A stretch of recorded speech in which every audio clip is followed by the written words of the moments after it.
हाल ही में Indian army आयुध core AOC army ordinance corps द्वारा बम्पर भर्तियां निकाली गई है। इन भर्तियों में fireman, material assistant, tradesman mate और जूनियर ऑफिस असिस्टेंट सहित विभिन्न स्तरीय पद शामिल हैं। इस भर्ती के बारे में जो हाल ही में 2 दिसंबर 2024 का जिसके लिए आवेदन शुरू हो चुके हैं, उस पर मैंने नोटिफिकेशन के साथ पूरी वीडियो बना रखी है। आप चैनल पर जाकर देख सकते हैं और आगे भी इस भर्ती के बारे में और वीडियोस आने वाली हैं। आज की इस वीडियो में एओसी ग्रुप सी वैकेंसी के लिए सबसे पहले आप ये जान लीजिए कि किसी भी राज्य के योग्य और इच्छुक उम्मीदवार आवेदन कर सकते हैं, लेकिन आवेदन करने से पहले जिस भर्ती के लिए आप आवेदन कर रहे हैं उसके बारे में संपूर्ण जानकारी होना आवश्यक है। किसी भी नई भर्ती के खुलने पर कुछ प्रश्न मन में जरूर आते हैं, जैसे हम यहाँ पर हाल ही में खुली आर्मी की नई भर्ती एओसी आर्मी ऑर्डिनेंस कॉर्प्स को ही ले लेते हैं। तो अगर आपको इस भर्ती के बारे में पूरी जानकारी नहीं है तो आपको इस वीडियो को अंतिम तक देखने की आवश्यकता होगी, जिससे आपको इस भर्ती के बारे में सभी बातें क्लियर हो जाएंगी। जब भी आप किसी भी नई भर्ती के लिए आवेदन करते हैं तो उस भर्ती की जॉब प्रोफाइल को सर्च करके ज़रूर देख लीजिएगा। उससे आपको उस भर्ती के बारे में तमाम जानकारियाँ पता चल जाती हैं और आप उस भर्ती के बारे में और अधिक परिश्रमी बन जाते हैं। आगे वीडियो में मैंने आपको आज की इस वीडियो में बताया है एओसी की फुल फॉर्म, इसका कार्य, इसके पदों के बारे में, इस जॉब पे मिलने वाली सैलरी, ड्यूटी लोकेशन और तय उम्र सीमा से लेकर शैक्षिक योग्यता के बारे में पूरी जॉब प्रोफाइल मैंने यहाँ पर दी हुई है। तो आप इस वीडियो को अंतिम तक जरूर देखिएगा। तो चलिए सबसे पहले जानते हैं एओसी की फुल फॉर्म। एओसी की फुल फॉर्म जैसे कि आपने थंबनेल पर भी देख ली होगी, एओसी यानी आर्मी ऑर्डिनेंस कॉर्प्स, जिसे हिंदी में इंडियन आर्मी आयुध कोर कहेंगे। आइए आप जानते हैं इसके कार्य के बारे में और साथ में पदों के बारे में भी। सबसे पहले हम इसके पदों को ही देख लेते हैं। इसमें जैसा कि आप देख रहे होंगे, fireman, material assistant, tradesman mate और junior office assistant, motor driver, painter, carpenter आदि पद शामिल होते हैं। जब हम इसके कार्य की बात करते हैं तो विभिन्न पदों के विभिन्न काम होते हैं और इसका कार्य इंडियन आर्मी में इसका शुरुआती इतिहास बताता है। भारत में आयुध यानी ऑर्डिनेंस का इतिहास 15वीं शताब्दी का है। भारतीय उपमहाद्वीप में शुरुआती आयुध भंडार ब्रिटिश ईस्ट इंडिया कंपनी द्वारा उनकी रसद आवश्यकताओं के लिए स्थापित किए गए थे।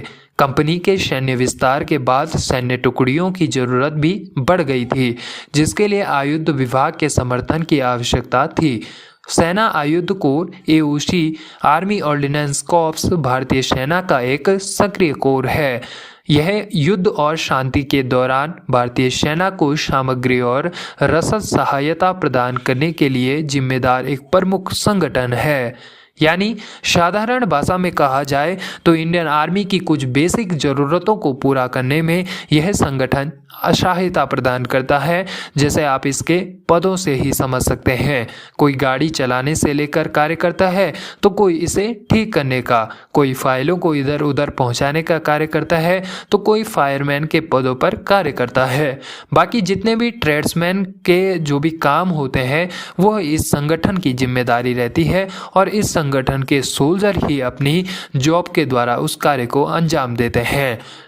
अगर इसके जॉब लोकेशन की बात की जाए तो यह आर्मी की अलग अलग बटालियन के साथ भी काम करते हैं। विभिन्न एआरओ, आरओ में भी पोस्टिंग इनकी होती है और इस पोस्टिंग के साथ साथ पूरे भारत में इंडियन आर्मी के साथ कहीं भी उनको सहायता प्रदान करने के लिए उनकी ड्यूटी तैनात की जा सकती है।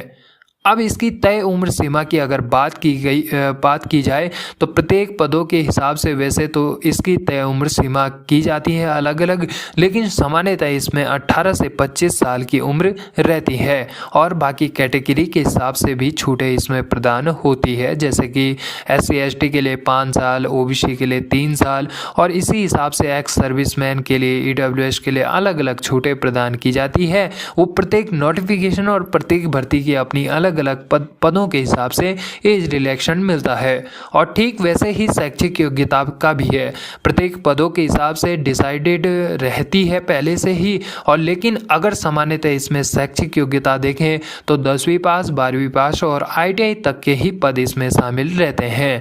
साथ ही ज़्यादा से ज़्यादा डिप्लोमा इंजीनियरिंग तक के पद शामिल रहेंगे। सैलरी का हिसाब भी इसमें ऐसा ही है, विभिन्न पदों के हिसाब से विभिन्न सैलरियां दी जाती है। वैसे सामान्यतः 18,000 से 56,900 तक के बीच की इसमें सैलरी मिलती है। चलिए साथियों, इस वीडियो में इतनी ही जानकारियां थी। अगर कुछ जानकारियां मेरे द्वारा इस वीडियो में जो दी जानी चाहिए थी और छूट गई हैं तो आप ज़रूर कमेंट बॉक्स में अपने कमेंट के माध्यम से प्रश्न के रूप में मुझसे पूछ सकते हैं, जिससे मैं वह तमाम जानकारियां दूसरी वीडियो के माध्यम से आप तक पहुंचा दूंगा। बाकी आपका वीडियो में बने रहने के लिए अंतिम तक धन्यवाद। आपने इस वीडियो को इतना व्यूज़ दिया और आपका जितने भी आपने व्यूज़ दिया आपका बहुत बहुत धन्यवाद। साथ ही आपको मिलता हूँ दूसरी वीडियो में, जो कि इस वीडियो से ज़्यादा जानकारी भरी होगी, आई होप। तो चलिए चैनल पर भी बने रहिएगा और अपने अन्य साथियों तक भी इस वीडियो के लिंक को ज़रूर पहुँचाइएगा। धन्यवाद।